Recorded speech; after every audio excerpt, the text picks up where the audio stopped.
হলো ওযু ছাড়া মোবাইল স্ক্রিনে স্পর্শ করে কোরআনে কারীম পড়া জায়েজ আছে কিনা। ওযু ছাড়া মোবাইল স্ক্রিনে স্পর্শ করে যদি কেউ কোরআন তেলাওয়াত করতে চায় সেটা জায়েজ আছে। এটা আমরা অনেকে জানি না। আপনার অ্যান্ড্রয়েড ফোন বা স্মার্টফোন, আইফোন অথবা আপনার এই জাতীয় আইপ্যাড টাইপের যাই আছে, এগুলোতে যদি কোরআনে কারীমের অ্যাপ থাকে, আপনি সেটা খুলছেন, ভার্চুয়াল কোরআন, সফট কপি আছে কোরআনের, ওই অ্যাপটা খুলে আপনি তেলাওয়াত করছেন এবং পৃষ্ঠা নাড়াচাড়া করছেন, ওযু না থাকলেও অসুবিধা নাই। কারণ কোরআনে কারীম ওযু ছাড়া স্পর্শ করা জায়েজ নাই। এর মানে হলো কোরআনে কারীমকে সরাসরি ওযু ছাড়া ধরা জায়েজ নাই, কিন্তু কোনো কিছুর আড়াল থেকে ধরা কি আছে? জায়েজ।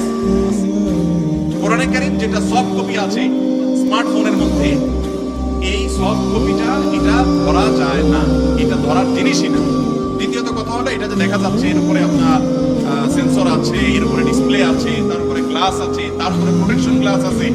অতএব এত আড়াল থাকলে তার উপর দিয়ে কোরআন পড়লে সেটা ওযু না থাকলেও অসুবিধা নাই, যদি ওযু অবস্থায়